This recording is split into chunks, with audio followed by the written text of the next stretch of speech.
কিভাবে সোলার স্থাপন করে শতভাগ লাভবান হবেন, অর্থাৎ বিদ্যুৎ বিল 80% পর্যন্ত সেভ করা সম্ভব। হাই সবাইকে আমার ইউটিউব চ্যানেলে স্বাগতম। আমি আছি প্রীতম আপনাদের সাথে। আজকের বিষয় সোলার সিস্টেম খুব কম খরচে স্থাপন করে কিভাবে 80% পর্যন্ত বিদ্যুৎ বিল আপনি সেভ করতে পারবেন।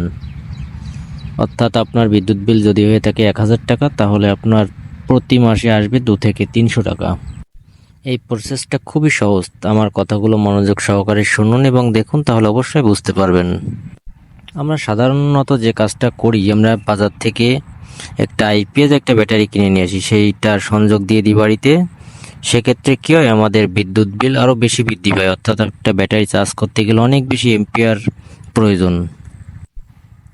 কিন্তু আজকের আমার টিপস এবং টপিক্সটাই সম্পূর্ণ আলাদা, এবং যেখানে আপনি অবশ্যই বিদ্যুৎ বিল কমাতে সক্ষম হবেন এবং নিরবিচ্ছিন্ন বিদ্যুৎ সংযোগ সেবা পাবেন। এখন বিদ্যুৎ বিল কেন কমবে এবং কিভাবে কমবে, আসলে এটা কিভাবে সম্ভব, চলুন তাহলে কথা বলি। তার জন্য আমাদের প্রয়োজন ডিসি সেটআপ, অর্থাৎ ডিসি টু ডিসি থেকে সেটআপ, অর্থাৎ ডিসি টু এসি সেটআপ সংমিশ্রণে তৈরি করতে হবে। প্রথমে চলুন সাধারণত একটি পরিবারের জন্য 3টি ফ্যান, 5টি লাইট, একটি ফ্রিজ ধরি, আর ইত্যাদি টুকটাক জিনিস তো অবশ্যই থাকবে। এটি খুব সহজেও করা সম্ভব। আমাদের এর জন্য যা যা প্রয়োজন তা হচ্ছে একটি 100 অ্যাম্পিয়ারের ব্যাটারি, 85 ওয়াটের 3টি সোলার প্যানেল, 20 অ্যাম্পিয়ার একটি চার্জ কন্ট্রোলার, 700 ওয়াটের একটি ভালো মানের ইনভার্টার। এই ইনভার্টারের কাজ হচ্ছে আমরা রেফ্রিজারেটর অর্থাৎ ফ্রিজ রান করার কাজে ব্যবহার করব। এই সেটআপগুলো খুব সহজ এবং সৌন্দর্যের সাথে সংযোগ দেওয়ার জন্য আমাদের প্রয়োজন হবে ঘরের যে নিউট্রাল তারটা, অর্থাৎ নেগেটিভ তার, অর্থাৎ কালো তার, এবং ব্যাটারির নেগেটিভ টার্মিনাল এর সাথে সংযোগ দিতে হবে।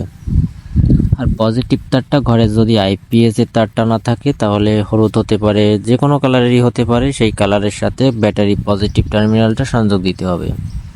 আর ঘরের যে ইলেকট্রিক সুইচ আছে, যেটা ব্যবহার করেন আপনারা, সেই ইলেকট্রিক সুইচের সাথেই হচ্ছে সংযোগ দিতে হবে। তাহলে আপনার বাড়তি কোনো সুইচেরও প্রয়োজন নেই, আর বাড়তি কোনো তার টানারও প্রয়োজন পড়তেছে না।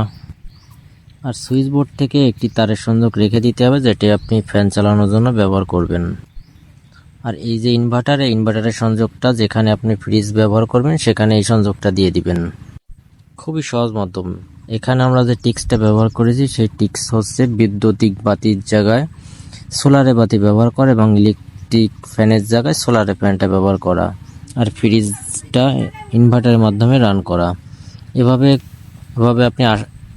এভাবে যদি করেন তাহলে 100% নিশ্চিত আপনি বিদ্যুৎ বিল সেভ করতে সক্ষম হবেন।